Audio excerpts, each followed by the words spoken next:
नमस्कार विद्यार्थियों, मैं रामस्वरूप डांगी आपके अपने YouTube channel Shri Ram coaching classes में आपका मैं स्वागत करता हूं।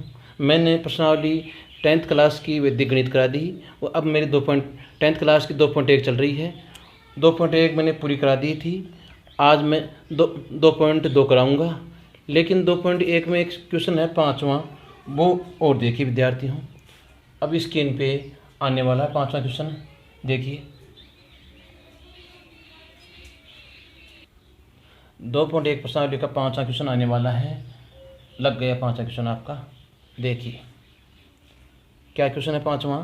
यदि संख्या 408 तथा 1032 के महत्तम समापवर्तक अर्थात एचसीएफ को 1032x माइनस 408 गुणा 5 के रूप में लिखा जाए तो x का मान बताइए। यानी आपको एचसीएफ दे रखा है, दो संख्याएं 5वें में क्वेश्चन में 408 और 1032, ये दो संख्याएं हैं। इनका आपको एचसीएफ दे रखा है मैथ्स पे प्रश्नानुसार इनका मैथ्स पे क्या है, एचसीएफ क्या है इनका, एचसीएफ हिंदी में बोलते हैं मैथ्स पे।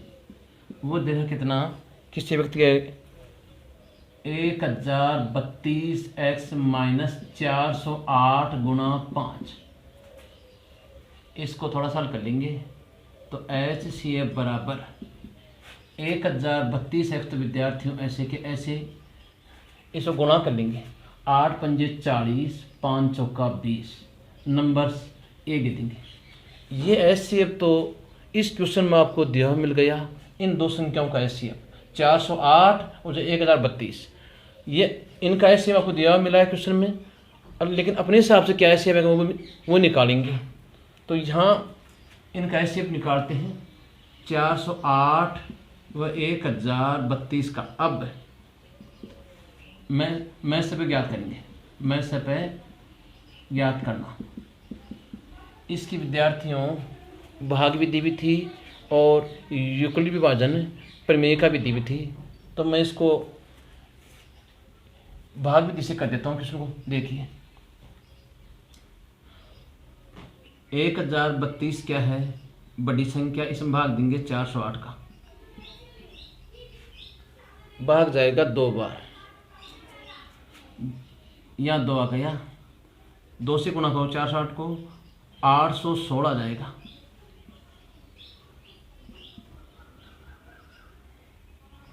दो 16 शेष बच गया। अब 408 का भाग 216 में नहीं जाता, तो इसको ले लेंगे ऐसे कोणीय में। भाग विधि में ऐसे करते हैं विद्यार्थियों। तो 408 यहाँ बीच में आ जाएगा। अब 216 का भाग देंगे 408 में, भाग एक बार जाएगा क्योंकि 2 बार से 432 ज़्यादा हो जाएगा। तो 216 एकम 216, एक आया, यहाँ घटाएंगे, 8 में से गया 2, 10 में से 1 गया तो 9 और 3 जो गया तो 1। अब 216 का भाग 192 में नहीं जाता, इसको फिर ले लेंगे कोने में, तो 216 यहाँ जाएगा। फिर 192 का भाग 216 में एक बार जाएगा, 192 एकम 192, घटाएंगे, 6 में 2 गए तो 4, 11 में 9 गए तो 2, 24 बचेगा। 24 यहाँ आ जाएगा कोने में, क्योंकि 24 के अंदर 192 का भाग नहीं जाता। फिर ये 192 ही आ जाएगा भाज्य में, 24 का भाग 192 में, 24 × 192 होता है, शेष 0 बचेगा, यहाँ भाग चला गया। तो देखो फल की चिंता करते नहीं है, भाग किसका गया लास्ट में, 24 गया, शेष 0 है आपका, तो ये 24 क्या हो जाएगा, इसका एच सी एफ हो जाएगा। तो एच सी एफ कितना आया, एच सी एफ कितना आ गया, इसका 24 आ जाएगा। ये समीकरण नंबर 2 हो जाएगा। अब समीकरण 1 और 2 से, समीकरण 1 वह 2 से, ये भी आपका एच सी एफ है, तो लिख देंगे इस एच सी एफ को 1032x माइनस 2040। ये समीकरण 1 से एच सी एफ है, और ये हमने निकाला इन दो संख्याओं का एच सी एफ, वो कितना है 24। दोनों एच सी एफ बराबर होंगे क्योंकि एच सी एफ एक ही होता है संख्याओं का, तो ये एच सी एफ इस एच सी एफ के बराबर कर दिया। लेकिन हमें निकालना क्या है, हमें एक्स का मान निकालना है। तो देखो पक्षांतर कर देंगे। पक्षांतर में क्या होता है, बीजीय पद या चरीय पद तो इधर, बाकी अंगणितीय पद उधर आएंगे आपके बराबर के। तो ये बराबर के इधर केवल एक ही बीजगणितीय पद है 1032x, और ये 24 उधर अंगणितीय पद पहले से आ रहा है। बस इधर से क्या ले गए, 2040 को ले गए, 2040 यहाँ चला गया, 1032x। तो ऐसे कैसे, इन दोनों को जोड़ लो, 2064 हो गया। x का मान निकालना है तो x बराबर क्या आएगा, 2064/1032। 10 का भाग 2 बार जाता है 20 में, इसलिए इस संख्या का भाग 2 बार जाएगा। x का मान 2 आ गया। यही निकालना था विद्यार्थियों आपको। इसका स्क्रीनशॉट ले लें। विद्यार्थियों मैंने 2.1 के सभी क्वेश्चन करवा दिए। एक तीसरा क्वेश्चन मैंने नहीं करवाया, जो भी स्क्रीन पे लगेगा आपका। ये तीसरा क्वेश्चन आप घर से रखे लाना है, इसको नहीं आए तो कमेंट में मुझे भेजना। आगे एक्सरसाइज 2.2 कराऊंगा। उसमें क्या है, अपरिमेय संख्या की बात है उसमें। जैसे क्वेश्चन आते हैं उसमें जो क्वेश्चन जरूर आता है, इस बार बोर्ड में नहीं आया वो क्वेश्चन, इस बार आगे 2021 में आएगा ऐसा क्वेश्चन। जैसे सिद्ध करो √2 एक अपरिमेय संख्या है। तो ऐसे क्वेश्चन मैं बताता हूँ आपको। देखिए क्वेश्चन है आपका, सिद्ध करो √2 एक अपरिमेय संख्या है, अपरिमेय संख्या है। ये सिद्ध करना है। √2 के लिए पूछा, √3, √5, √7, √11 किसके लिए पूछ सकता है आपसे। तो पहला उदाहरण आपका ये किताब का, ये देख लीजिए। इसको कैसे करते हैं समझिए। विद्यार्थियों ऐसे क्वेश्चन में उल्टा मान चलते हैं हम मानते हैं माना कि √2 एक परिमेय संख्या है। तो देखो बात है इसकी, माना कि √2 एक परिमेय संख्या है, परिमेय संख्या है। विद्यार्थियों जब कोई परिमेय संख्या होती है तो मैंने स्टार्टिंग में बताया था, परिभाषा लिखवाई थी कि परिमेय संख्या उसको बोलते हैं जिसको P/Q में लिखा जाए। तो इतनी बात बोलते ही क्या बात कि माना कि √2 एक परिमेय संख्या है, तब वाक्य क्या आएगा भाई, इसको √2 को P/Q के रूप में लिखा जा सकता है, P/Q के रूप में लिखा जा सकता है। जहाँ PQ क्या है, जहाँ P व Q सहअभाज्य संख्याएं हैं, सहअभाज्य संख्याएं हैं। Q का मान विद्यार्थियों 0 नहीं हो सकता, क्योंकि नीचे 0 आ जाएगा तो विद्यार्थियों वो संख्या अनंत बन जाती है, इसलिए नीचे 0 नहीं आ सकता। और PQ क्या है, सहभाज्य। ये सहभाज्य क्या होता है, जैसे विद्यार्थियों 4 और 7 की बात करें, जैसे 4 बड़ा 7 है, ये दोनों क्या है, सहभाज्य हैं। क्योंकि 4 तो भाज्य है, 7 क्या है, अभाज्य है। लेकिन आपस में इन दोनों की बात करें, इनमें किस संख्या से भाग देने की बात करें तो किसी संख्या से विभाजित नहीं होती, सिर्फ एक के अलावा। तो सहभाज्य संख्या क्या होती हैं, जो आपस में किस संख्या से नहीं कटे, विभाजित नहीं होती, वो संख्याएं सहभाज्य होती हैं। अर्थात ये PQ आपकी ऐसी संख्या है जिनमें कोई संख्या, कोई उपनिष्ठ गुणनखंड नहीं है, किसी से नहीं कटती है। ये इस प्रकार की संख्या है आपकी 4 बड़ा 7 जैसे किसी से नहीं करती है, ऐसे ही P/Q भी किसी से ही नहीं करती है। इनमें कोई उपनिष्ठ गुणनखंड नहीं है। आगे नीचे एक लगा सकते हैं, वज्र गुणा करेंगे, वज्र गुणा करने पर तो एक को P से करो, P बराबर √2 को Q से करो, √2Q। अब वर्क कर देंगे, ये विधि का तरीका है इस क्वेश्चन का। वर्क करने पर इधर वर्क किया बन गया P का होल स्क्वायर, इधर वर्क किया बन गया √2Q का होल स्क्वायर। P का होता है P स्क्वायर, √2 का स्क्वायर क्या होता है, 2 होता है, और Q स्क्वायर। ये समीकरण 1 आ गया। विद्यार्थियों परिभाषा में लिखवाया था कि कोई अभाज्य संख्या यदि ए स्क्वायर को विभाजित करती है तो वो ए को विभाजित करेगी। तो यहाँ विद्यार्थियों ये पी स्क्वायर 2 से विभाजित है, क्योंकि देखो 6 के गुणनखंड क्या होते हैं 2 गुणा 3, तो देखो 6 2 से विभाजित है, 2 गुणा हमारा है 6 के। इसी प्रकार यहाँ क्या आया 2 गुणा में आपके पी स्क्वायर बराबर क्या आया 2q स्क्वायर, ऐसा आ रहा है। तो पी स्क्वायर के गुणांक क्या आ रहा है, इधर गुणांक 2 आ रहा है, अर्थात पी स्क्वायर 2 से विभाजित है, तो पी भी क्या होगा 2 से विभाजित होगा। तो चूंकि पी स्क्वायर 2 से भाज्य है, तो मैंने लिखवाई थी आपको कि अगर ए स्क्वायर पी से भाज्य है तो ए भी पी से भाज्य होगा, ऐसे ही आपको पी बार में लिखवाया था मैंने। इसलिए यहाँ भी क्या पी स्क्वायर 2 से भाज्य है, इसलिए पी भी 2 से भाज्य होगा। और विद्यार्थियों जो संख्या 2 से भाज्य होती है उसे गुणांक में 2 जरूर आता है। जैसे आपकी जैसे मान लो 4 है तो 2 से गुणा में 2 गुणा 2 गुणांक में 2 आया नहीं आया, जबकि 3 2 से भाज्य नहीं है क्योंकि गुणा में इसके 2 नहीं आया, देखो अब आया तो 6 हो गई 2 से भाज्य, तो इसलिए पी भी 2 से भाज्य होगा, क्योंकि पी स्क्वायर 2 से भाज्य है। इसलिए पी बराबर क्या कह सकते हैं, इसलिए पी बराबर लिख सकते हैं 2k। के क्या है, एक पूर्णांक हो सकता है, के एक पूर्णांक है, के का मान कुछ भी हो सकता है पूर्णांक में। पी 2 से भाज्य इसलिए पी बराबर क्या हो सकता है 2k। अब समीकरण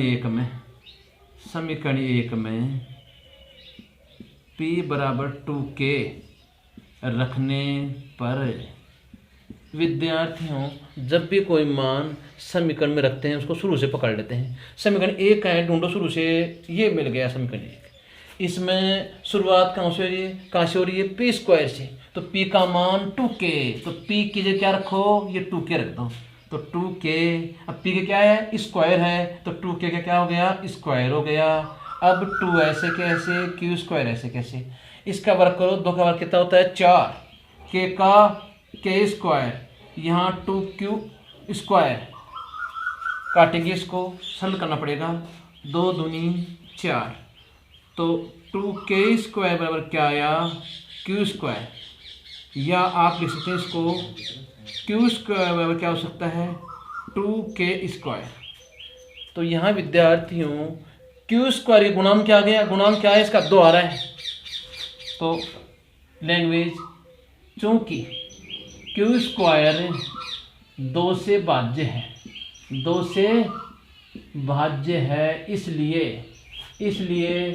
q भी 2 से भाज्य होगा, 2 से भाज्य होगा पढ़ने के हिसाब से। आगे देखो इसको, हाँ चलो देखो, आपने देखा विद्यार्थियों हमने शुरू में बोला कि पी क्यू सहभाज्य हैं, अर्थात ये किसी कैसे नहीं करती हैं, इनमें किसी का भाग नहीं जाता है। दोनों इस टाइप की थी, 4/7 के रूप की थी, ये किसी से नहीं करती हैं एक के अलावा। लेकिन यहाँ आप क्या देख रहे हो, पी भी देखो 2 से कट रही है, पी 2 से भाज्य हो रही है, और क्यू भी क्या हो 2 से भाज्य हो रहा है, तो ये तो विरोधाभास हो गया। इस प्रकार पी व क्यू दोनों 2 से भाज्य हैं, दोनों 2 से भाज्य हैं, जो कि विरोधाभास है। यानी शुरू में हमने क्या बोला था, पी क्यू सहभाज्य है, किसी से भाज्य नहीं होनी चाहिए थी, यहाँ तो हो गई, तो उसका विरोध कर रहा है शुरू की बात का, ये तो मानने का विरोधाभास है। ऐसा क्यों हुआ, ऐसा हमारी गलत कल्पना के कारण हुआ, ऐसा हमारा गलत कल्पना के कारण हुआ। यानी हमने शुरू में माना था ना, वही गलत माना। शुरू में हमने माना कि √2 क्या है, एक परिमेय संख्या है, तो ये गलत माना, तभी ऐसा हुआ। अतः हम कह सकते हैं अतः √2 एक अपरिमेय संख्या है, परिमेय नहीं मान सकते इसको। लेकिन विद्यार्थी उसका तरीका यही है। ऐसे ही जैसे आपको √3 करना हो तो यहाँ √3 लिख दो, या भी √3 आ जाएगा, या भी √3। वज्र गुणन करोगे तो P बराबर क्या आ जाएगा, √3Q आ जाएगा। यानी जहाँ भी आपका 2 है वहाँ 3 कर दो, और यहाँ क्या आ जाएगा, आपको केवल 3 ही आ जाएगा। फिर ऐसे कैसे उसको कर सकते हो आप। कल 3 का आप करना, एक 5 का मैं बता देता हूँ आपको, इसके स्क्रीनशॉट लें आप।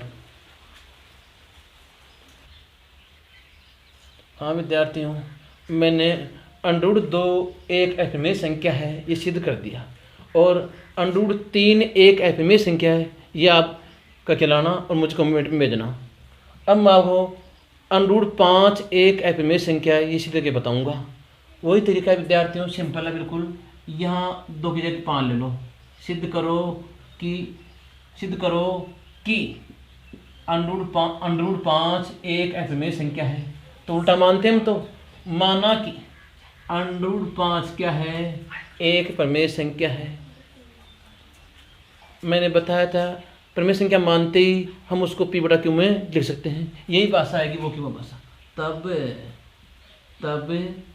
√5 बराबर P/Q, वही भाषा P/Q सहभाज्य संख्याएं हैं, सहअभाज्य संख्याएं हैं।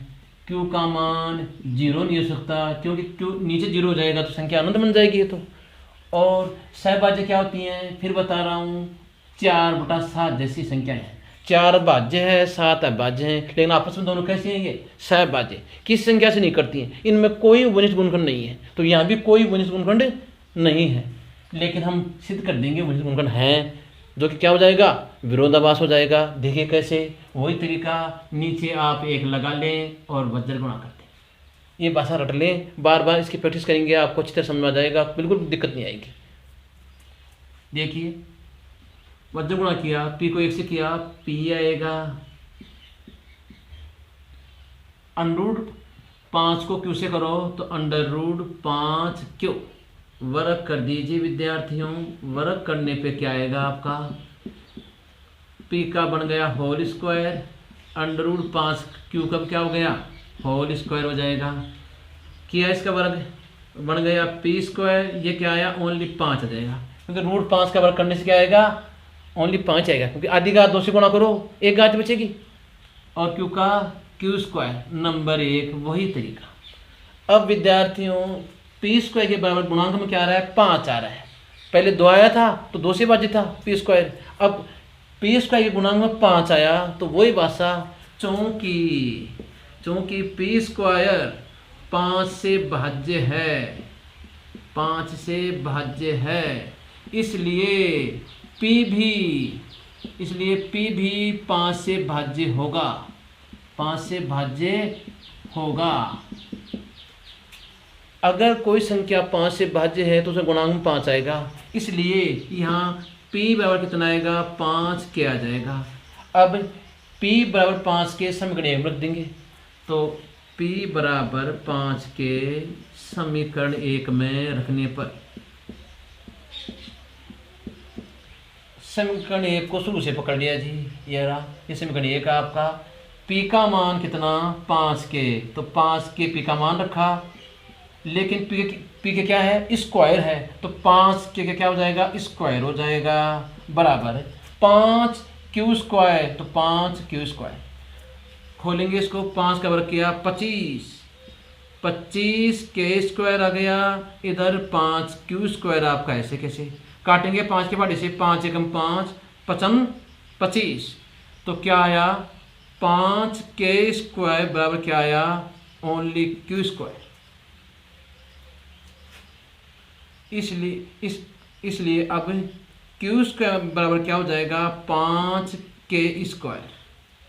अब विद्यार्थियों देख रहे हैं कि यहाँ जो Q² है इसके बराबर गुणांक क्या आया, 5 आ गया। तो वही तरीका, जैसे ये P² के 5 आया था तो P² 5 से भाज्य हुआ था, इसी प्रकार जो Q² है वो भी 5 से भाज्य है। तो भाषा हो गई। आगे देखिए विद्यार्थियों, चूंकि Q² 5 से भाज्य है, 5 से भाज्य है, इसलिए Q भी 5 से भाज्य होगा। 5 से भाज्य होगा। विद्यार्थियों, शुरू में हमने कहा था कि P और Q क्या है, सहभाज्य हैं, लेकिन ये दोनों भाज्य हो रहे हैं, तो P भी 5 से भाज्य हो गया और Q भी 5 से भाज्य हो गया। तो इस प्रकार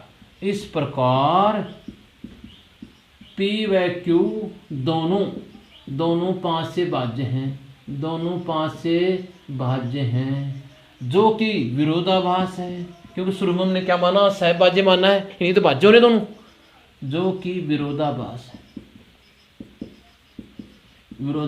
है। ऐसा क्यों हुआ? ऐसा हमारी गलत कल्पना के कारण हुआ। अतः तो सही क्या मानेंगे हमने शुरू माना था, वो मानना क्या थी, कल्पना थी हमारी, तो सही क्या मानेंगे कि ये एक अपरिमेय संख्या है। अतः √5 क्या है, एक अपरिमेय संख्या है। ये मैंने जो तरीका बताया विद्यार्थियों सिद्ध करने का अपरिमेय संख्याओं के लिए, ये शुद्ध अपरिमेय संख्या के लिए था। शुद्ध कैसे? इनके साथ में कोई भी दूसरी अन्य पूर्णांक साथ में नहीं है। जैसे 3√5 मिलावटी अपरिमेय संख्या है, ये 3 + √5 मिलावटी है, ये 3 - √5 मिलावटी है, 1/√2 ये भी मिलावटी है, क्योंकि 1 ऊपर आ रहा है इसके। तो अब मिलावटी का जो तरीका है वो अलग बताऊंगा विद्यार्थियों। ये तरीका किसका है? शुद्ध अपरिमेय संख्या का तरीका है। मैंने इसमें 2 बताया, 5 बताया, 3 और 7 आप करना, मुझे कल कमेंट बॉक्स में बताना, इसको स्क्रीनशॉट लें इसका आप। हाँ विद्यार्थियों, मैंने 2.2 के बजाय 2.3 शुरू कर दी, 2.2 इसके बाद बताऊंगा। अब 2.3 में मैं बता रहा था आपको शुद्ध अपरिमेय संख्या के बारे में। मैंने शुद्ध अपरिमेय संख्या √2 बता दी, √3 के लिए आपको बोला, √5 कर दी मैंने। अब जो मिलावटी अपरिमेय संख्या होती है उसको सिद्ध कैसे करते हैं, ऐसा क्वेश्चन भी आ जाता है आपके। एक उदाहरण है आपका ऐसा, उदाहरण नंबर पहला है इसका 2.3 का, वो देखिए क्या उदाहरण है 2.3 का। पहला,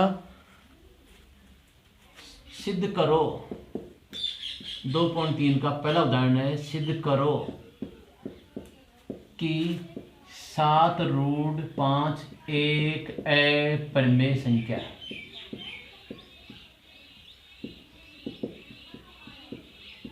तो विद्यार्थियों इसका 7 गायब करो तो ये शुद्ध बन गई, जो मैंने कराया भी है आपको, और ये 7 गुणा हो गया तो मिलावटी हो गई है, ये मिलावटी अपरिमेय संख्या है। इसका उससे अलग अंदाज है। अभी दो बताए आपको, उदाहरण बताए मैंने 2, √2, √5, उनसे अलग अंदाजा है ये इसका तरीका। वो देखिए कैसे हल। जो प्रथम लाइन है वो तो वही लाइन आएगी, उल्टा ही मान चलते हैं इस समय। माना कि 7√5 एक परिमेय संख्या है। आपको बताया था परिमेय संख्या होते हम उसको P/Q में लिखते हैं। तो यहाँ तब 7√5 बराबर क्या आ जाएगा, P/Q। P व Q क्या है, सहभाज्य संख्या है। वही तरीका है विद्यार्थी, पहले लाइन तो वही आ रही है आपकी, कुछ आगे इसमें थोड़ा चेंजिंग है। Q का मान 0 नहीं हो सकता। उसमें तो क्या होता था, वर्ग करते थे अपन, वज्र गुणा करके, पहले वज्र गुणा फिर वर्ग। लेकिन इसमें ऐसा नहीं करेंगे। इसमें जो आपकी शुद्ध है √5, शुद्ध अपरिमेय संख्या है आपकी √5। जो शुद्ध अपरिमेय संख्या उसका मान निकालते हैं, चाहे वो गुणा में हो, चाहे जोड़ में हो, चाहे बाकी में हो, चाहे भाग में हो, उसी का मान निकालते हैं। यहाँ गुणा में आ रही है, शुद्ध अपरिमेय संख्या गुणा में आ रही है, तो इसका मान निकाल लो। √5 तो देखो ऐसे कैसे, P/Q भी ऐसे कैसे, ये गुणा में 7 था, नीचे आ गया। P/Q क्या थी, एक परिमेय संख्या थी, मानिए आपने, होती है। तो P/Q को अगर 7 से भाग भी कर दें तब भी क्या रहेगी, ये परिमेय संख्या रहेगी। तो √5 क्या आ गई, परिमेय संख्या आ गई। आप जानते हो √5 तो एक अपरिमेय संख्या होती है। तो √5 एक परिमेय संख्या है यहाँ, जो क्या है, जो कि विरोधाभास है, ऐसा क्यों हुआ? ऐसा हमारी गलत कल्पना के कारण हुआ। इस प्रकार विद्यार्थियों, ये मिलावटी जो अभिमेय संख्या सिद्ध करना होता है उसका तरीका यही होता है। जैसे यहाँ गुणा में आया, कहीं में 7 + √5 आ जाएगा तो वहाँ भी √5 का मान निकालना है आपको। 7 + √3 आ सकता है तो √3 का मान निकालना है, मतलब जो शुद्ध अभिमेय संख्या उसका मान निकालेंगे। लेकिन ऐसे करेंगे इसमें तो। और पीछे का तरीका अलग था ये आपका। विद्यार्थियों, मैंने 2.3 शुरू कर दी, 2.2 करानी थी मुझे। ऐसा ये लाइट की समस्या थी इसलिए हो गया। मैं 2.2 इस 2.3 के बाद में कराऊंगा आपको, आप देख लेना। अब मैं यही क्लास समाप्त करता हूँ क्योंकि आज लाइट की समस्या हो रही है।